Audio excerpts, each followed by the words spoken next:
have two contributed talks and an invited talk in between. The first contributed talk is by Chiming Bao, and he's going to be talking about multi-step deductive reasoning over natural language. Okay, good afternoon, everyone. This is Chiming Bao. I'm a PhD student from University of Auckland, New Zealand. So it's actually a quite far flight journey to come here. So nearly 30 hours. So it's quite not easy to come here. And it's very lucky for me to have a chance to present my work in this great venue. So my topic is about multi-step deductive reasoning over natural language and empirical study on distribution generalization.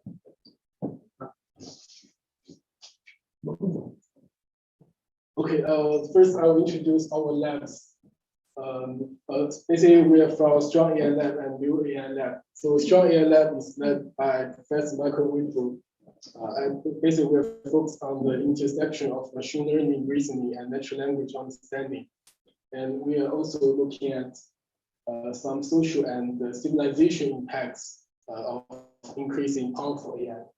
And New AI Lab is led by Dr. Jiamo Liu, who is my co-supervisor. And we are working on the AI research group at the University of Auckland. So we are focused on artificial intelligence research to develop both industrial and academic sides. And we cover some modern AI words, including deep learning, reinforcement learning, multi-agent system, natural language processing, and complex network analysis. Okay, so first I will introduce the symbolic logic program. So basically, symbolic logic express logic statement and expressions in symbols and variables instead of natural language. Okay, so basically, here's an example of logic program expressed in logic prologue. Sorry for the issue at here. So basically, given this example, we have QA is an instance. So given the rule, so PX only use QX. So given QA, we can use this rule to derive PA. So in this case, the capital X is the variable, and the constants are the lowercase. So basically, we have some symbolic logic programs. So here are some simple cases. So for example, the first one is the facts. So given the EL, so the question, we have a question mark EL. So basically, it exactly match the EL here. So the answer should be 1. So 1 means it's true. And then we give them ID. So in this case, ID is not being given, so it's 0. So it means false. And then we have unification. Basically, we need to find given the instance, can we exactly be matched with the variable? So in this case, we have so 2D. In this case, the D can be 2D is the same, so it can be exactly matched by the 2D. In this case, it's true. So then we have OED, which is not exactly matched with the D, so it's not correct.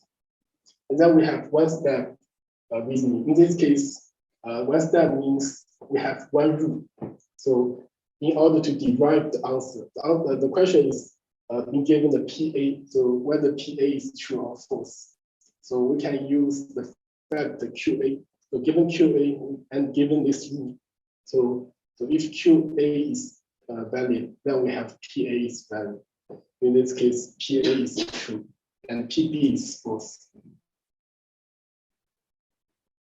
So, and then we go to the natural language reasoning.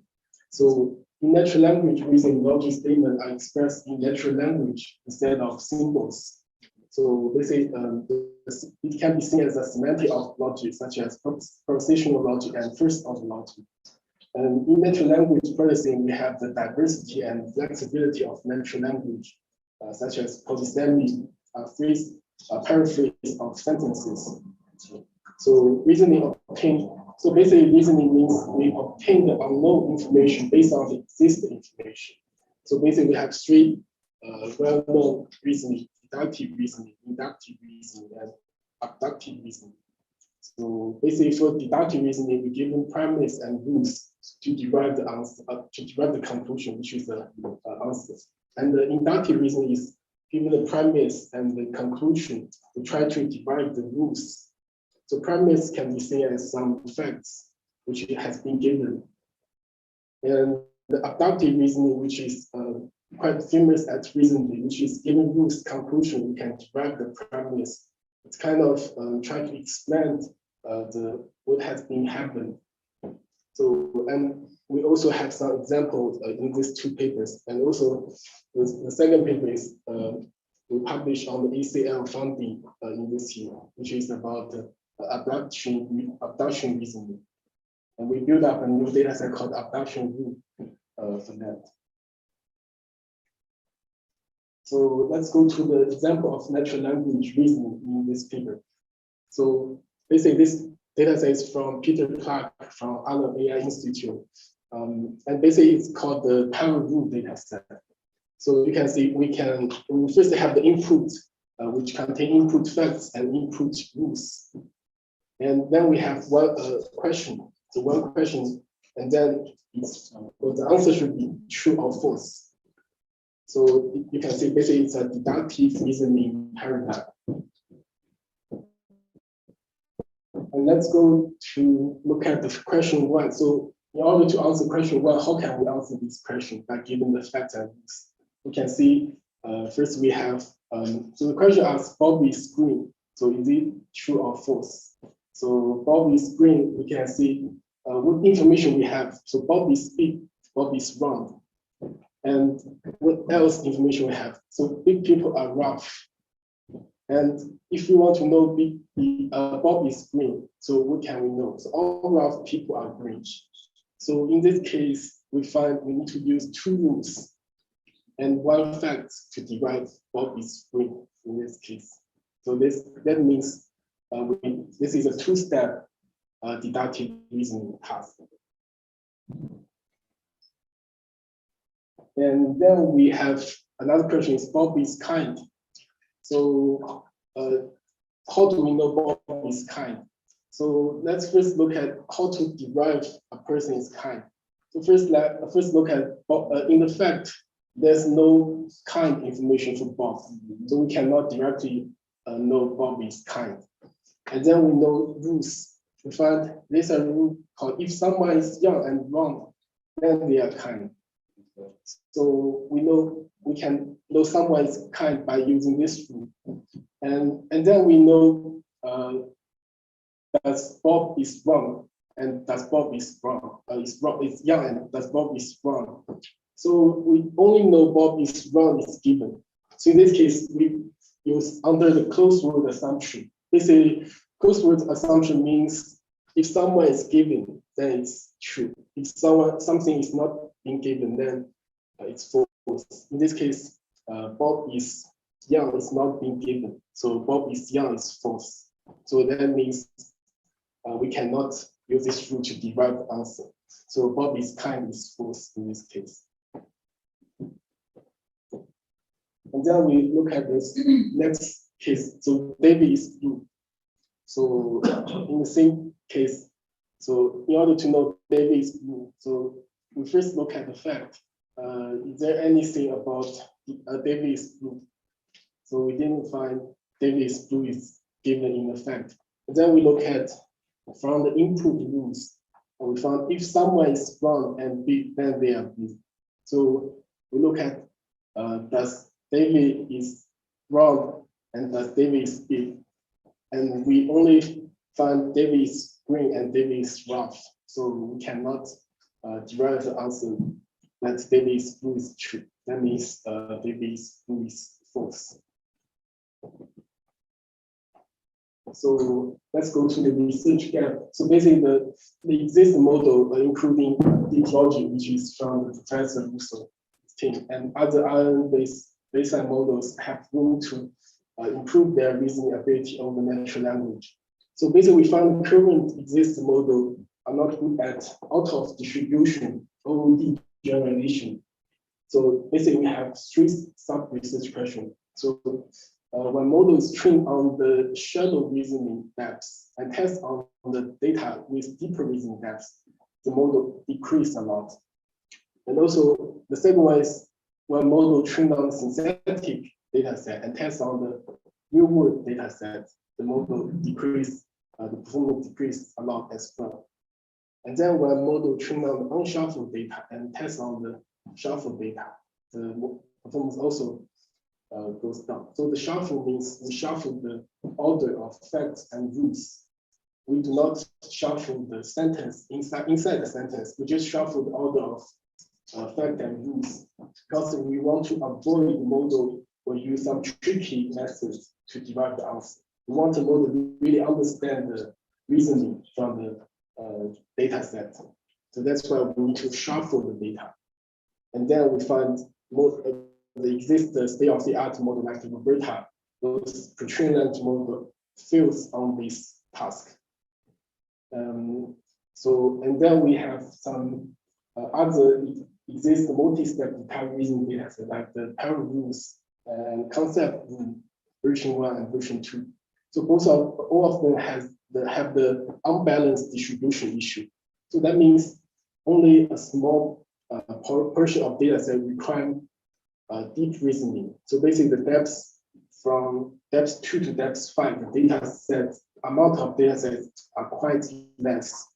But actually those depths questions are quite hard and also existing model are not good at them. So that's why it's a kind of the research gap in here. So basically the old model is the model overflow. So basically the old model is based on deep logic. And we basically do two things modification. So one thing is we use the word level embedding instead of character embedding to make the model can address the natural language question.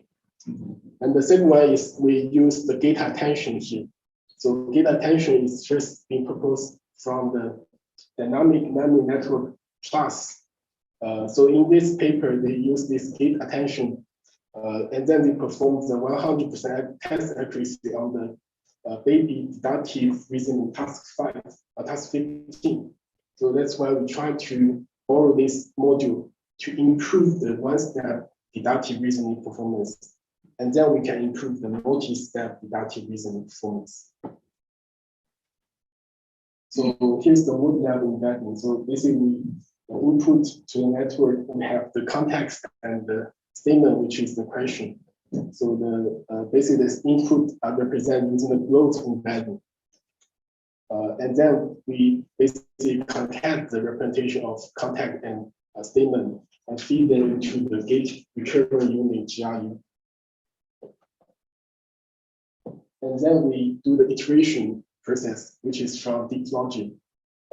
So basically the iteration step consists attending to the rule. Rules basically the rules from the context and compute a new state using the existing rule and old state.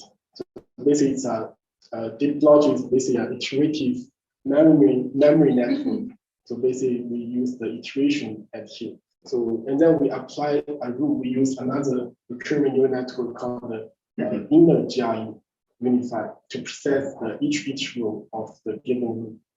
And basically the GRU unified need to learn unification, which is basically how to unify the variable and the instance. So this process is also very important. We basically borrow the idea from the deep logic to complete this process.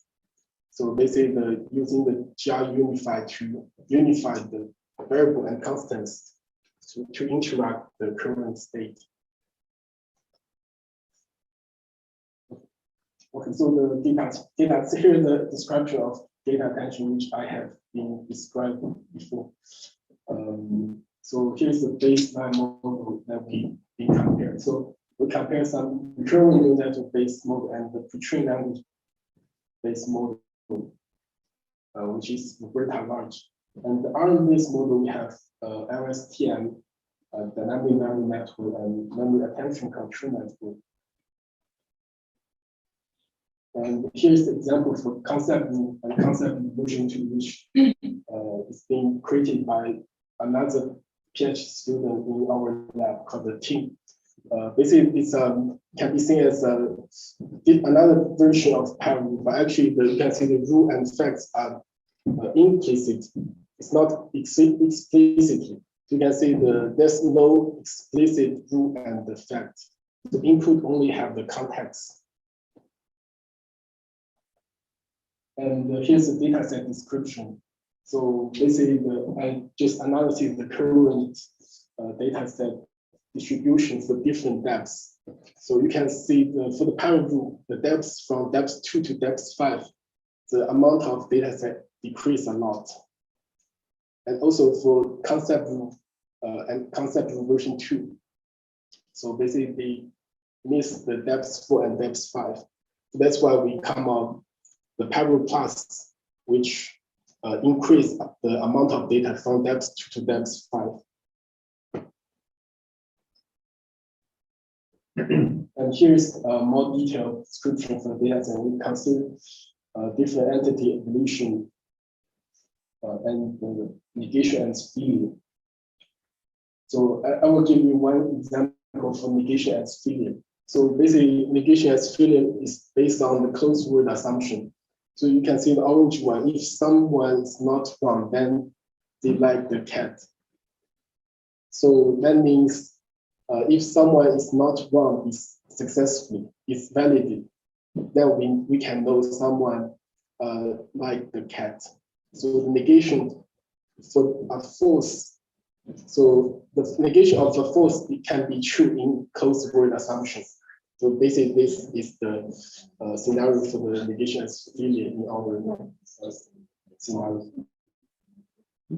So here's more experimental results. So you can see our model called the IMA-Closed GA perform much better performance compared to the other unpre-trained model, neural network model. This is the RM-based model. And also you can see the LSTM model basically fails in this task. Basically, it cannot be trained and learn any reasoning from the multi-step reasoning task. And the Roberta Large, which is a pre-trained language model, which perform very well on this task. I will show more other results. So like this. Okay. So yeah, you can see the large fields in this example. If we just shuffle the order of the things. Yeah, and here is lots of more example on the concept version 2 to support our model can really address the out of distribution issue. Yeah, and here is the result that we add the parallel class and then yellow background basically improve a lot compared to without adding the parallel class.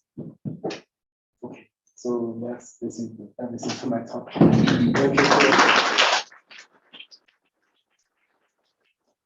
Exactly on time, but since we started a little bit late, we can take one quick question if somebody has one. Yeah, so in the end, you claim that negation is failure improves your system. Now, it makes me wonder because that's not usually how people communicate. Because if we talk to each other and I don't tell you about my cat, you do not assume that I don't have a cat, you just don't know the information. But it somehow implies for me that there's some kind of bias in your data, so that you always have all the information about the instances. I want to confirm whether you can check that. Yeah, this is a good question. Actually, so in the real world, it's based on open word assumption. So it's not only true and false. There are some intermediate states. But in our data set, we only consider the closed word assumption, just true and false. So we just want to have a maybe a simple demo to show how multi-step deductive reasoning can be addressed. But actually, I agree with you that we can increase the diversity and increase the potential assumption that we consider, because the real world scenario is more complex than just the whole case scenario. Thank you. if that's that. Okay, thank you very much. Thank you.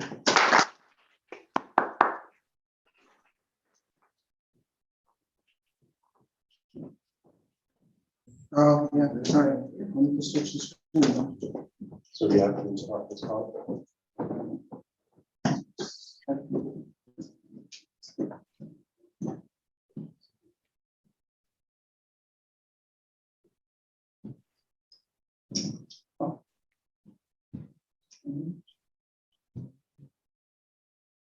Yeah. Sharing the slides. Are you sharing any slides? I think so. My screen says I'm screen sharing. Can you not see it? No. You have to allow him, yeah.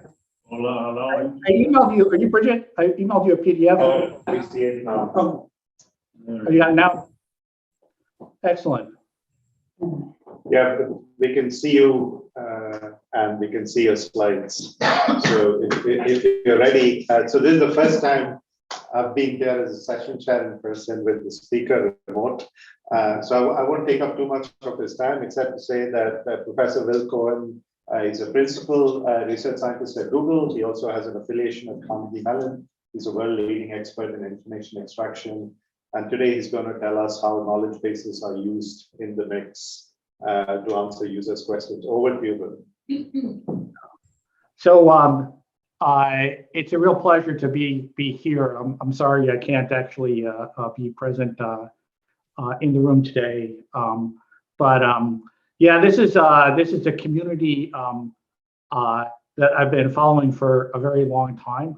And it's always exciting to come back and kind of like talk about what I'm doing, because a lot of what I'm doing is very much informed by kind of a long line of work in knowledge representation, inductive logic programming.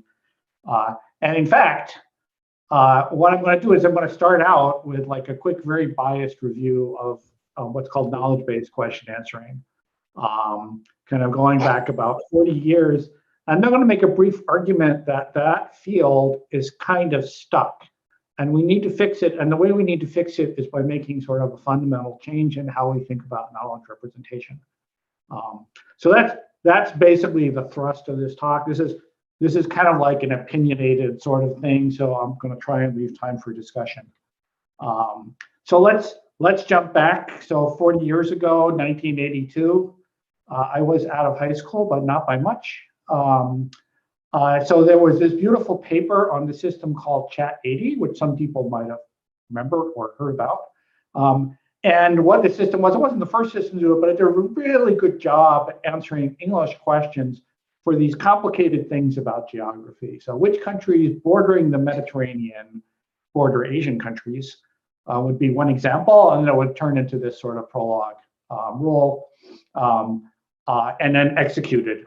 And the whole system was this beautifully engineered parser and execution engine with a underlying logical form that was intended to reflect the structure of natural language.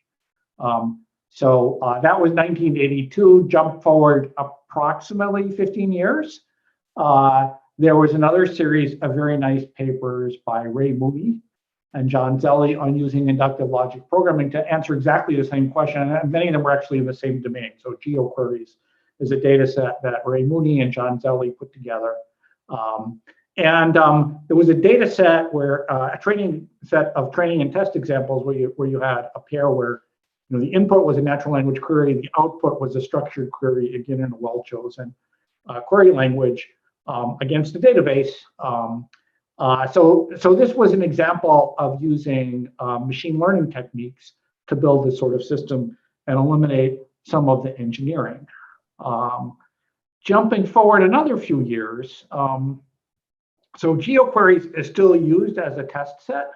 Another one that's still used and was like very influential at the time was a data set called Web Questions. And this was looking at largely the same problem in largely the same way. There was a little bit of a shift away from using structured queries as examples to using just an input question and then a set of entity answers. So trying to make the actual structured query kind of a latent variable in the generation process, and sort of building a system would go straight to the that could just use a question and an answer from the database as training data. But the other big shift is that this was a shift away from answering questions in some narrow domain like geography using a particular database to trying to answer questions about many, many different things. And the way they were able to do this is, the development of these very large broad coverage knowledge bases. I guess Wikidata is the one that people use the most. Before that, there was Freebase and Yago and some others.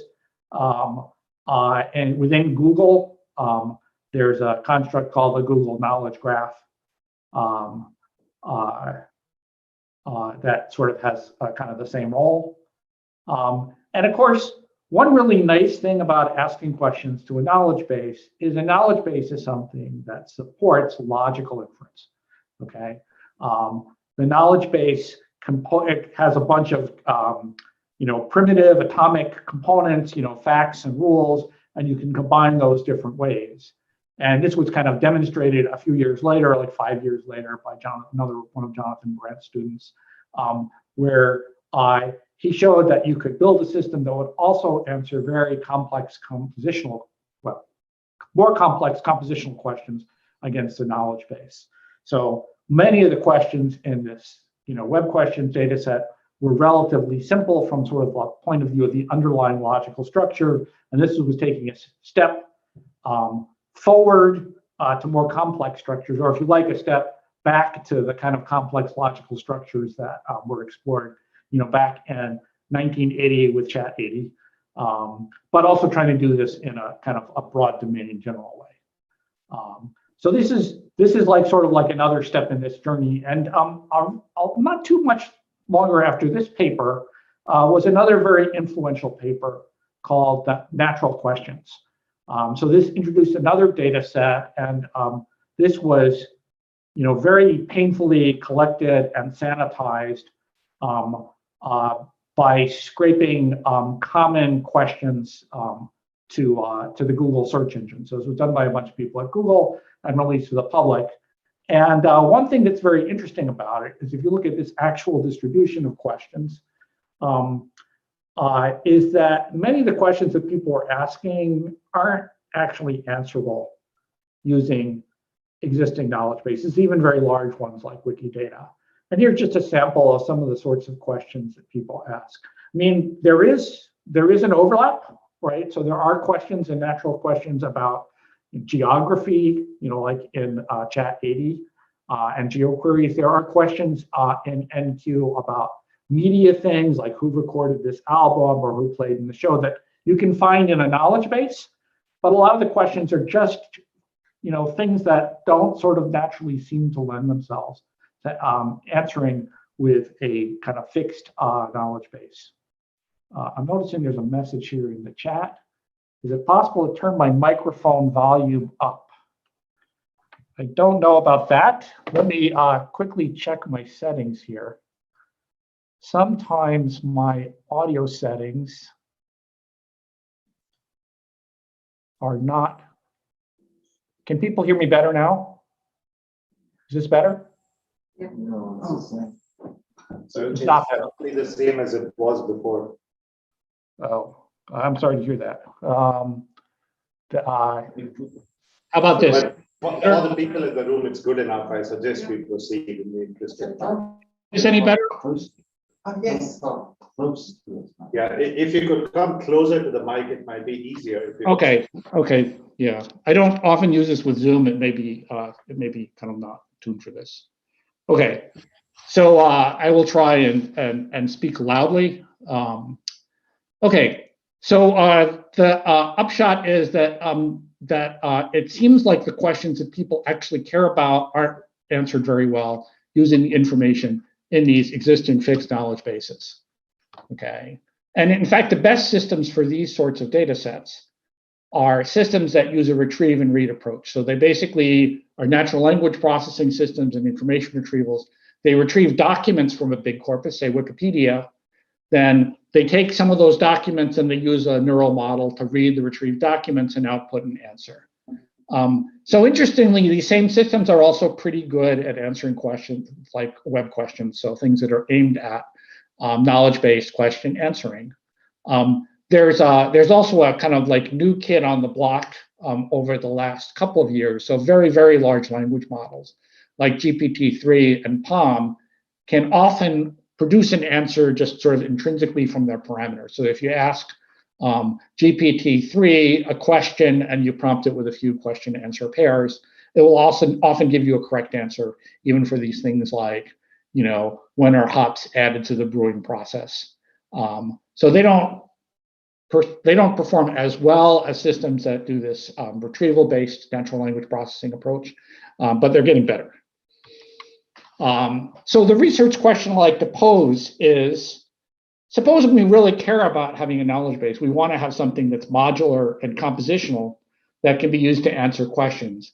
What sort of knowledge base could we build that would actually be useful for answering these sorts of questions? All right, so we'd want a knowledge base where the information is aligned very well with the questions that people ask, which probably means there has to be some algorithmic way of going from a corpus of questions to a knowledge base, okay? We want something that can be extracted from existing corpora and resources.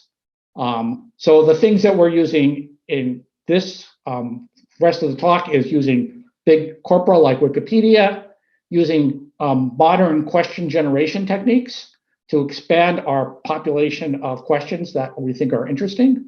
A certain set of annotations that have been developed for explainable question answering, entity linking, and then some soft matching approaches. And at the end of the day, we'll get something that really looks a lot more like a knowledge base than a corpus. It's going to be a bunch of modular atomic components that can be composed. Let's drill into these things step by step. So question generation, I'm sure a lot of people are familiar with at least some work in question answering. And a lot of this is driven by big data sets like natural questions and SQuAD. And a typical format for these data sets is they would have a question, a passage that contains the answer, and then the answer. So these are all just pieces of text. And you know, the intent of this, or the original intent, is you would train a model that would go from the question and the passage to the answer. But you could turn that around and build a model that would go from the answer and the passage to a question. And you can cycle through possible answers, so maybe all the entities that are mentioned in a passage. And you can use this to generate a lot of questions for any particular passage. So we know how to generate large numbers of questions if someone gives us kind of like a seed set of sample questions.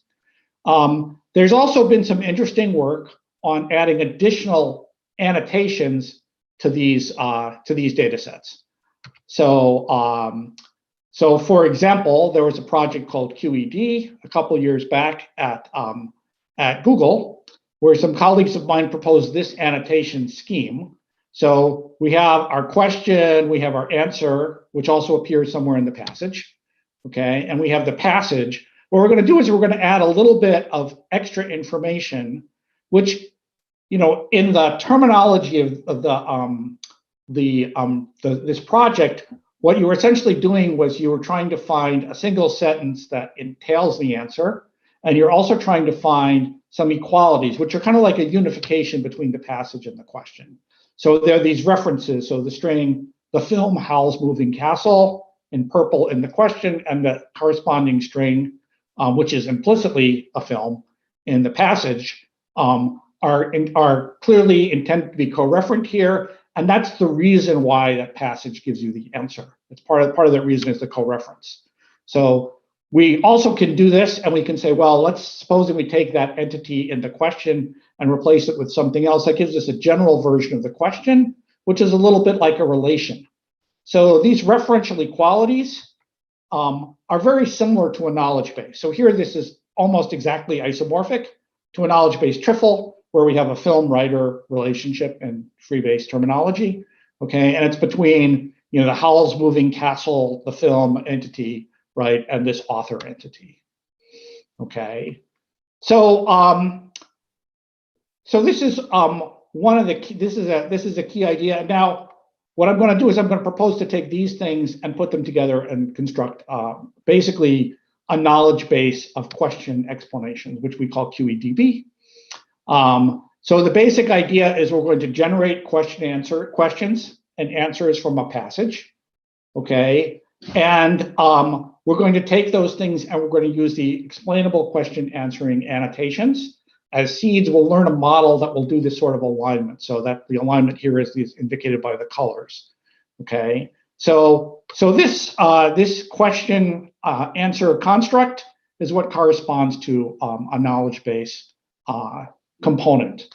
So in this particular case, this is a ternary relationship, right? It's between Peter Dinklage, Tyrion Lannister, and the Game of Thrones. All right. So the key idea here is that these question explanations are a lot like knowledge base entities or knowledge base assertions, but there's some differences. The set of relations is obviously open, right? There are lots of things you could plausibly ask questions about, and the model kind of knows about that. The relations are open, but they're interpretable. So there's a question: who is the actor who plays, X and Y? Is sort of a name for that relation. And because they're all generated from questions that are produced by a sample of real user questions, this is information that's aligned with what people are going to ask about. And then, of course, we can extend this. So the principal extension here is to use entity linking. So just very briefly, the idea in entity linking is we go through a passage and we look for named entities, and then we map those to like some entity in an underlying knowledge base. In this case, Wikidata that corresponds to that entity. And we're quite good at that for doing this, particularly for clean text. So if we run this on Wikipedia, we get very good results typically on this. There's a little bit of confusion, but generally entity linking is quite good. And this is also a way of kind of cross-linking the entities or the objects in this QEDB knowledge base. So this is basically what we did. We entity linked Wikipedia. Okay, this is pretty accurate because there's lots of context to know that HBO here does not correspond to this particular observatory, which I can't read right now. I don't know if you can, but its initials are HBO because of the context. So it's possible to sort of link entities really well.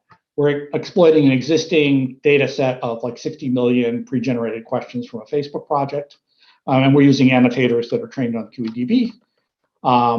There's also facilities for soft matching questions. So if I have two questions that aren't exactly the same, I can still sort of like find something in the knowledge base that is semantically similar. So this is what we end up with. We end up with this big database of grounded atomic relationships, and it's very much driven by what's asked.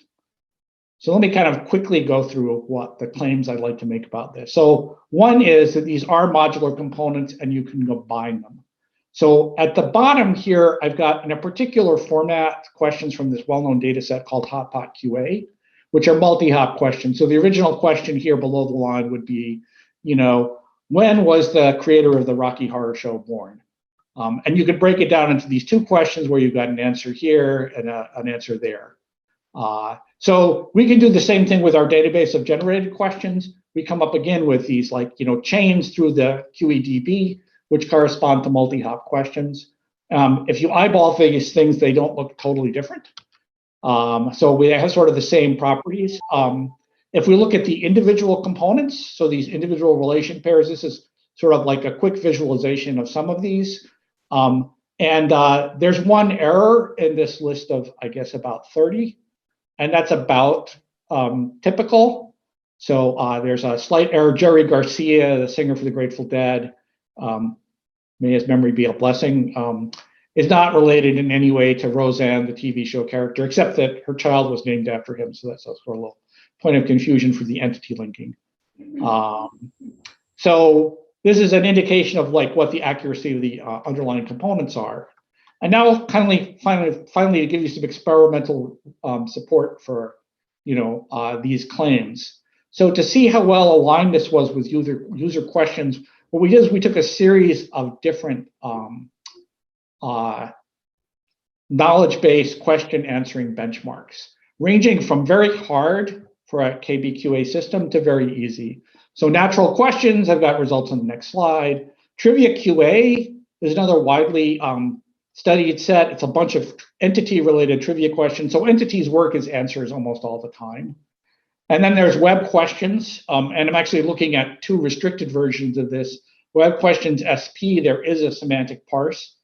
And web questions SP/WD is actually a subset that we aligned with Wikidata, a small subset of Wikidata. So we kind of know that it's exactly perfectly aligned with our knowledge base. There's a parse for it.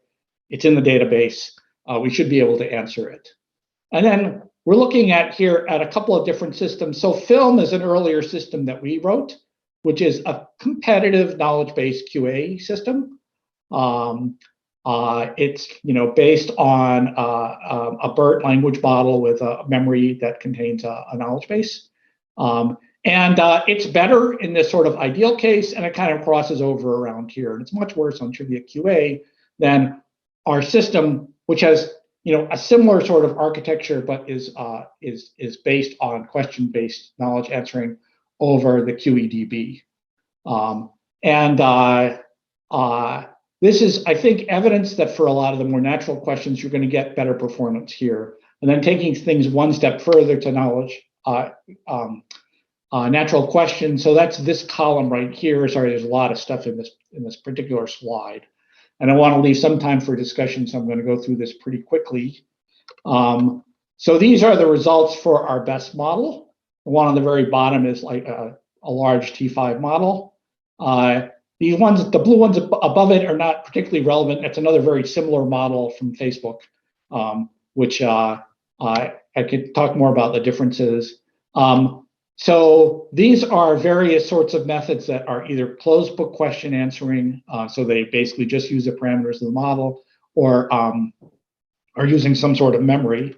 And these things in pink are the kind of state-of-the-art retrieve and read problems. So for NQ, we're still a little bit behind the state-of-the-art for retrieve and read.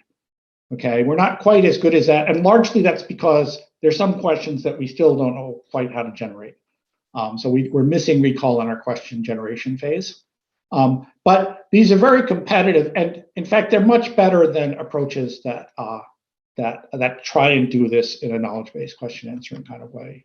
And this is just looking at the very latest, biggest language model approaches that don't do any retrieve and read. And for NQ, we're still significantly ahead of those. Okay. There's also results in a recent paper where we look at using the knowledge base to answer multi-hop questions. And again, sort of the short story is we're doing it much better than we're doing it well. Okay, we're doing it with better than most techniques, although in some cases we're lagging slightly behind retrieve and read systems that are sort of specifically crafted for that task. And the pipeline here is very simple. You basically do, instead of for answering these 2-hop questions, you basically do 2 rounds of retrieval. First, you retrieve 1 question answer pair, and then we read that, and then we retrieve a second question. And the retrieval is based on the neural retrieval model. So this is the basic idea. This is basically, in my view, kind of an interesting new way of thinking about constructing a knowledge base, or something that has many of the same important properties of knowledge base. So the initial system we have is pretty close, even though this is like relatively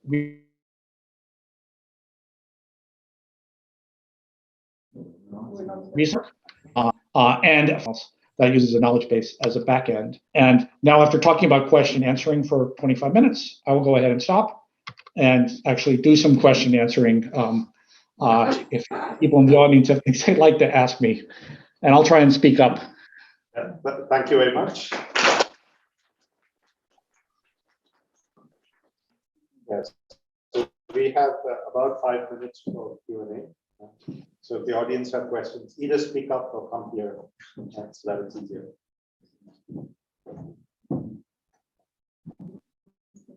We Okay, while people are thinking about it, I have a question. So I'm curious about uncertainty as part of your knowledge base. So if some of your concepts are uncertain in the sense of belief or uncertain in the sense of fact, how does it perform? Are there any examples in your experience of that? That's a great question. It's a really interesting question. So the data sets we've been looking at so far are mostly centered around factual questions where there are not sort of degrees of belief. And this was sort of a deliberate choice, right? So it would be possible to look at questions that are of the form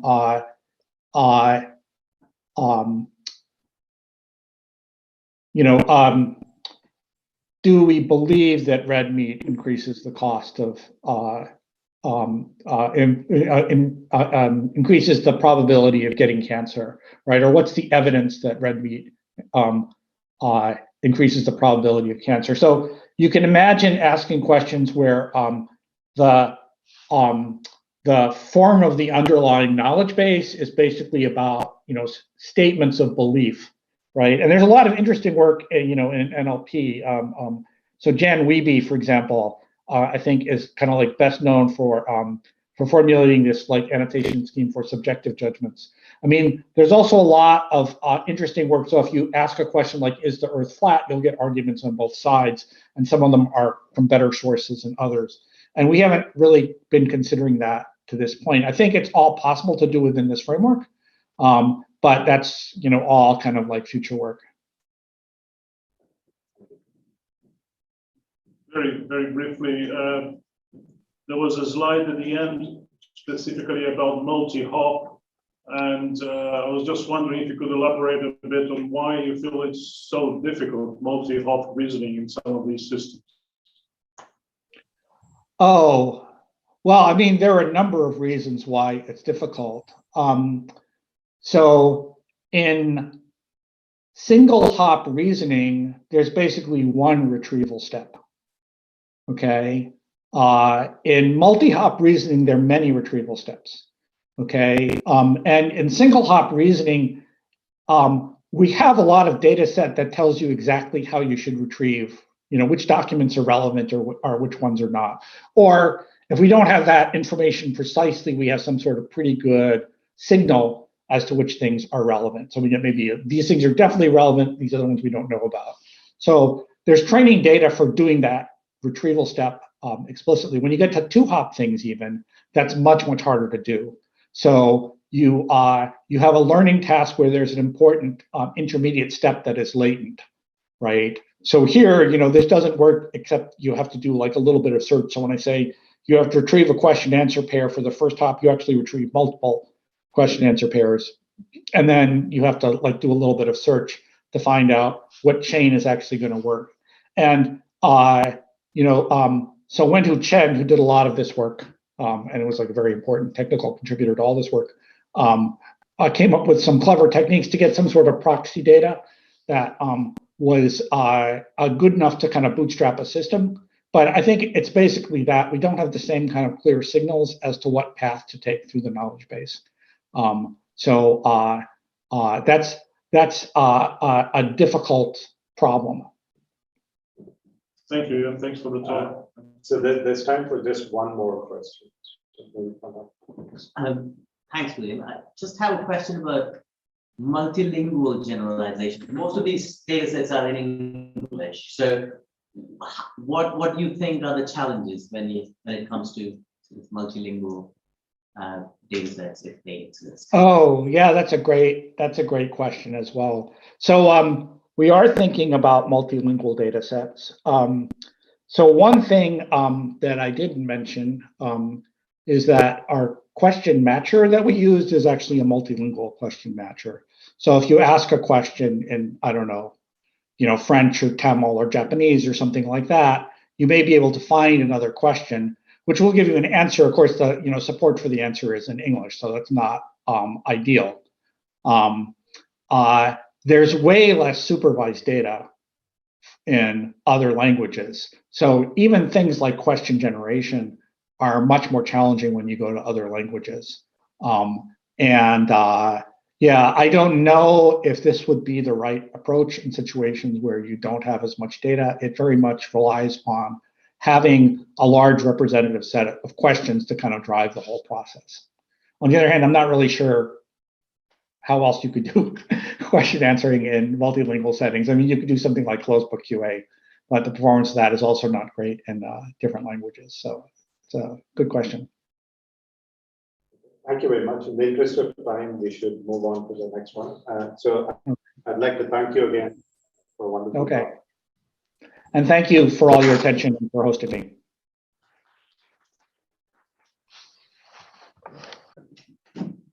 Right.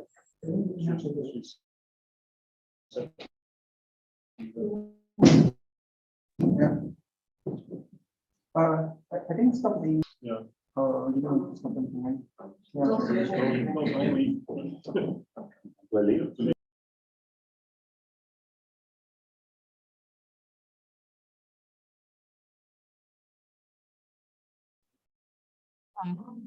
Hello everyone. So should I get started?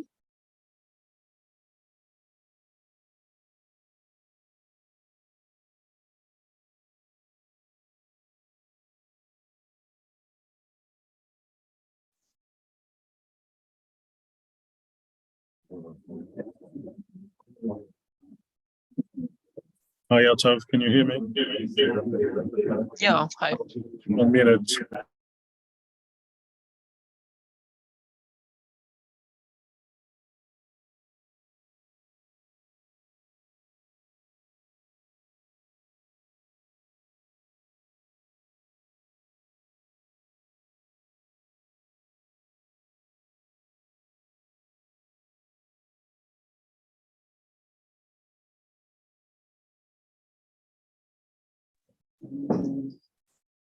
Can you hear us now?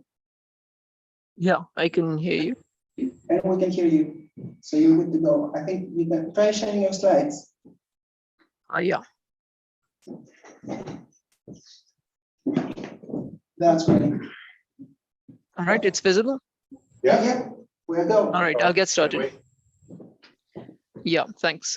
So my name is Atharva. I'll be presenting our work titled Neural Analogical Reasoning. This was a joint work with collaborators from the APP Center for AI Research at BITS Pilani in India and collaborators from TCS Research. So the motivation for this work stems from our interest in analogy making as this very interesting human macro level behavior, which showcases a lot of key skills that humans have in learning and which would be desirable in AI systems. The most basic of which is being able to learn concepts from a few examples or a few scenarios. These concepts could be just simple patterns or some abstractions, and then the ability to transfer these abstractions or patterns across domains. And these skills are like we would all love to see them in AI systems and ultimately be able to generalize these patterns to unseen settings. And this is something that we observe in humans when they do analogy making. And so this was the motivation, and our aim stemming from this motivation was to build a system that could an automated system that could perform analogical reasoning, but on high dimensional data. And here I just mean images by high dimensional data and images are the setting we considered.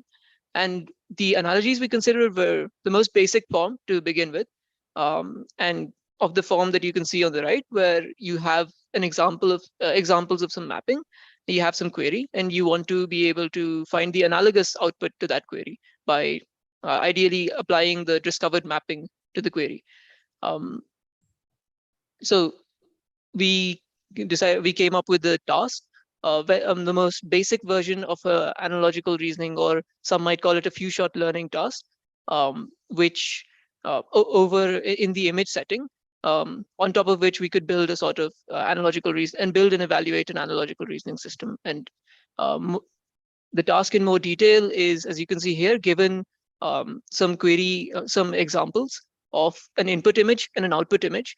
A query image, we want to find the analogous output to the query image. Ideally, we model the mappings here as a composition of some spatial transformations, and the images that we consider are very simple images consisting of simple shapes and characters arranged on a grid. So each image has this sort of this characteristic that there are simple characters and shapes arranged in a grid, and the transformations that make up these examples are just compositions of simpler transformations, such as shifting all the shapes to the right or shifting them down, or that's spatial shifts, or things like converting them to different shapes, or skewing them or rotating them, and composing these creates the actual transformation that we want to discover and apply to the query image. So this was a basic task that we begin with, and on top of which we build and develop our a sort of reasoning system. Now, the question at this point that we asked ourselves was, how do we start approaching this? And we saw kind of two different a kind of spectrum. One end of which is a purely symbolic approaches, and the other end of which are purely neural approaches, which learn from a lot of data. So examples of a symbolic approach might be, so this is just one example, is a sort of program synthesis approach where you're given symbolic descriptions of these simple input-output image pairs. So an example of a symbolic description might be just a list of the shapes that are in the image and their positions in the image. So symbolic, by symbolic descriptions, I just mean some symbolically described properties about your input, and a DSL or a set of primitives which can transform these symbolic descriptions corresponding to the spatial transformations. So we can have primitives that move something to the left or up or down by just simply changing the relevant attribute in the symbolic description. So you can, given these primitives and given the symbolic descriptions of the input and output, we can apply simple program synthesis approaches to compose the find a particular composition of primitives that transform the given input to the given output. So this you can call it a program, and you can say that once you discover this program, you've discovered the mapping for that particular instance of the task, and you can apply this mapping to the query to get the output. This is just one example of a symbolic approach. You can have other approaches, like other things you can think of, like some sort of constraint satisfaction approaches, or applying planning algorithms on symbolic descriptions. But what all of these approaches have in common is that they apply some variation of search to be able to discover the mapping between the input and output. You can use leverage search algorithms because of the fact that these systems need structured symbolic descriptions of the input. So this was one of the big downsides of symbolic approaches here, is that you do need to have a way to go from your rich high-dimensional inputs to some sort of structured symbolic description, or only after which you can leverage things like search and planning to find to discover the particular mapping.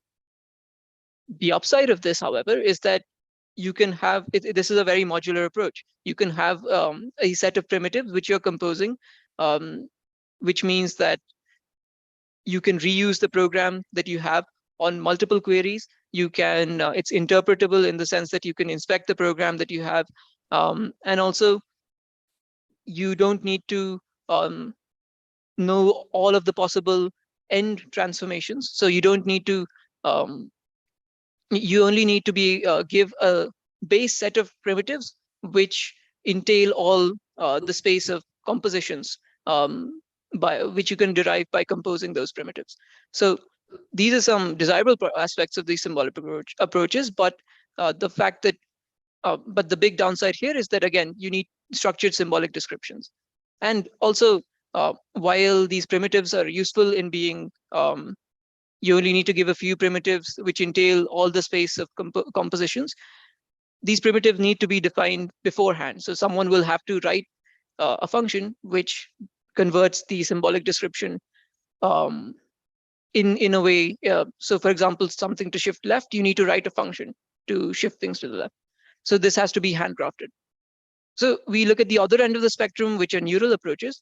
And here you can think of simple end-to-end approaches, which take in examples of the images, your query image, and just output the particular desired output image. And you can train this by giving it enough examples of this particular task.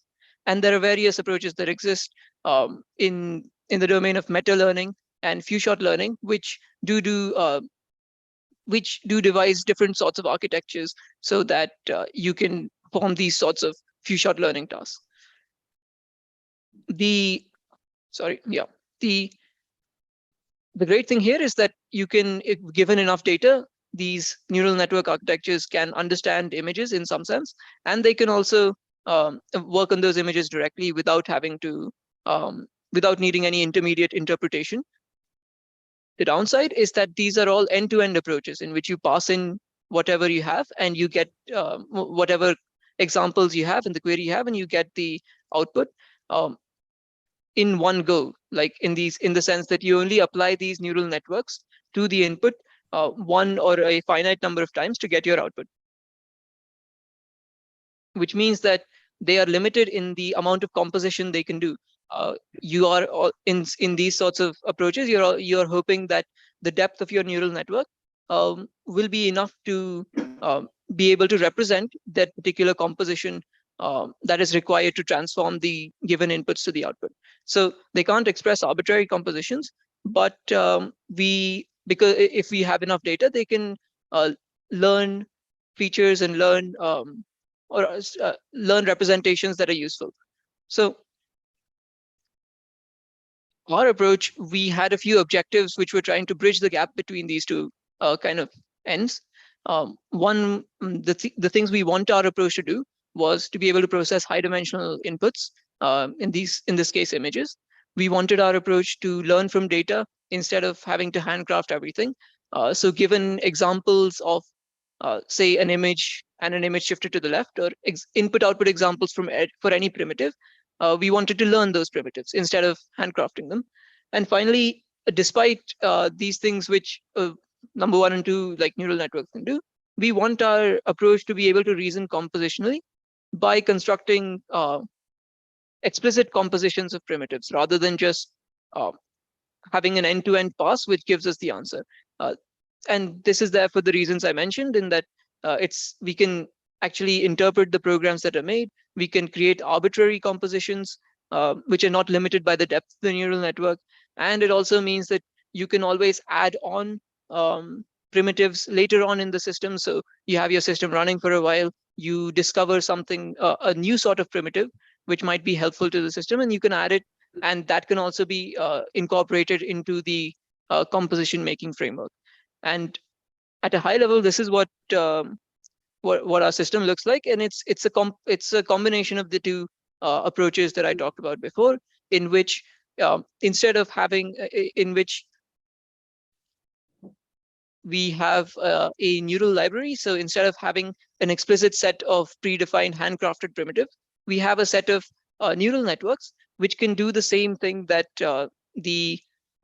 which can imitate the primitives that the behavior of the handcrafted primitives. So in our case, for our problem, the primitives are things like shifting the images to the left and right. So we'll have a set of neural networks which imitate that behavior. We also have, these, instead of acting on the images directly, these neural networks will act on a latent representation of the image. And this latent representation of the image would be learned using an autoencoder. So in an end-to-end run, you would be given examples. You would have a set of neural networks which you've trained beforehand. And sorry, is there a question? Okay. Yeah, so and given your query image here, which is just a circle, you would encode that into the latent representation. You would perform a search over all possible compositions of your neural primitives to find the particular composition that creates a latent vector, which when decoded produces the particular image that you need. So we are doing the same sort. We are performing an explicit search over compositions of neural primitives rather than explicit symbolic primitives. The advantage here of having these neural primitives is that they can operate on top of a latent representation, like a high-dimensional vector space, instead of a symbolic instead of space of symbolic descriptions. And this this representation space can be learned using an autoencoder, just from providing examples of possible images. So here the key contributions that we have is that we propose this neural reasoning framework that combines learned primitives and an explicit search procedure. I'll talk about this in the next few slides, is that we also look at what sort of representation learning would be useful here. We have two sorts that we talk about. One is guided, in which we explicitly guide the representation learning by including information about the images, and unguided, where we just simply train an autoencoder on images. We show that the primitives that we learn in this way can actually generalize to shapes and to sorts of images that they haven't seen before, and that they can compose robustly enough to be able to have long programs that actually produce interpretable outputs, rather than the danger here being that if you have a sequence of neural networks which you're applying, you could introduce so much noise that you don't get a interpretable output. So we show that they are robust to that, they can compose robustly. And finally, we compare with end-to-end neural networks, basically some meta-learning methods, to show that the explicit search procedure that we have, which is the big difference between our approach and just simple end-to-end neural network, we show that this explicit search procedure can actually improve, have a significant improvement in performance. So I'll just go over how we train different parts of our network, but we try to keep everything as simple as possible while training our neural transforms or neural primitives. For example, here we're shifting things of this. If we want to train neural primitives that do these sorts of elementary operations, we just give examples of that particular operation and train a simple neural network to transform latent representation of the input to a latent representation of the output.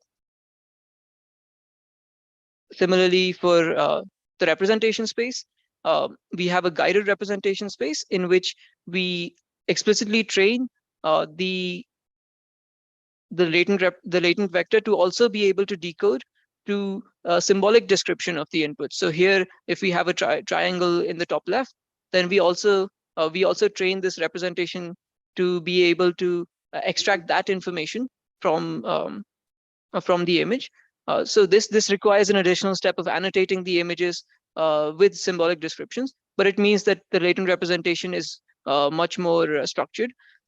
And we have an unguided approach where we just simply train a autoencoder on top of these images to learn a representation space. Once we have these transforms trained and this representation space trained, we perform a simple search. So given an input and output, so here you can see that triangle has been moved around in the image using some move commands, and it's been converted to a square. So we perform a simple breadth-first search with some pruning to be able to find the sequence of transformations that can go from the input to the output. And the execution here, although the diagram looks a bit complex, it just simply, given an image, we first decompose it into the component shapes. This is done just to simplify the learning aspect of things, so that we only learn transformations on single images. But in future works, this can be also incorporated into our autoencoder. So we extract the particular shapes that are there in the image, we convert them into latent vectors. We apply our composition of neural networks on top of that latent vector, those latent vectors, and then we decode them into shapes and then combine them again into our final shape. So this is execution of the programs or composition of neural primitives that we have. So just to discuss some results with this approach that we have on So how we just note about evaluation, how we evaluate this is generate a set of random tasks of the format I'd shown with images, random sequences of transformations applied on random images to generate a data set of tasks. And each evaluation percentage here is how many, what percentages of those data set has been solved by that particular approach. So first we compare with end-to-end neural methods, where we can see that here the guided is our approach using the guided representation space, and unguided is using the unguided representation space. And this performs, guided is able to solve 100%, and unguided is, both of these are able to do much better than the end-to-end neural approaches. All of these, so MAML here is a gradient-based meta-learning approach, and both conditional neural processes and matching networks, they are both also like end-to-end trained neural approaches, which get the output in a single pass of the neural network. So in both of these cases, we do much better than both of these approaches, even when the neural approaches were evaluated on a simpler version of the task. And you can see that guided does 100%, which we attribute to the fact that the representation space has almost perfect information about the image, and all we're doing is search over transformations of that information, which is why it can be thought of as equivalent to just a symbolic approach. But and in the unguided, the drop from 100% can be attributed to noise introduced in subsequent applications of neural networks, which leads to sorts of the output being generated not being not being interpretable. So the key thing we wanted to investigate was, do the learned transforms in this setting compose robustly? So are they robust to noise? And they are to some extent, in the sense that here we can see on the x-axis is the length of the program that's being applied. So it's going from 1 primitive all the way to 10 primitives applied consecutively. And on the y-axis, you have the success rate in that how many of those were actually found. And here, I mean, understandably, the success rate drops, but we can see that it's not significant enough to warrant the system to, the system performs well enough most of the time. We also, I may interrupt, we're running out of time, so you should start. okay, yeah, I'll just speed up a little. Yeah, I can just talk about the final slide then. We also look at generalization, in that we wanted to see whether our neural networks can generalize to types of shapes and images that they haven't seen before. And you can see that even so on the regular column here is the results of our approach when they'd seen all the shapes during training that they see during evaluation. In these two columns, we test whether the transforms and representation space separately, whether we train them using a subset of the shapes that they see during evaluation. And you can see that they are able to perform significantly well enough that we can say that they are generalizing to shapes and positions and kinds of images that they haven't seen before. And so finally, we show that our approach is viable enough to be a sort of compositional reasoning framework that can integrate both the ability of neural networks to understand and interpret images, but is also but can also do compositional reasoning, which is interpretable and which can incorporate modular functional units. Yeah, so I'll just conclude with that, and please let me know if you have any questions. Thank you very much.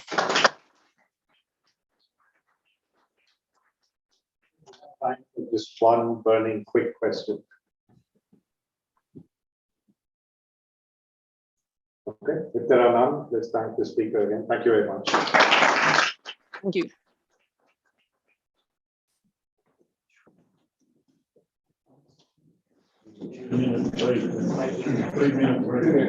Unfortunately, not much time for the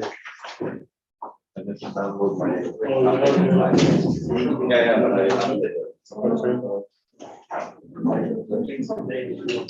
Moderate people to work. Not quite clear how it's. You have a very good job.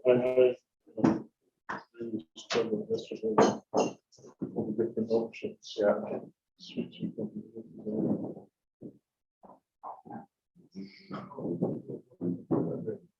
Yeah.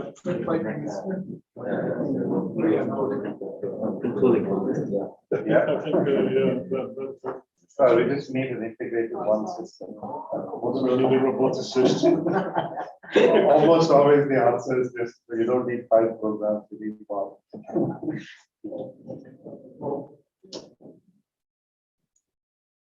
Yeah, now I know they are taking slides on Close the session. You should actually Alright, just yes. keep it open. This is so. Yes, this section has ends of sessions left.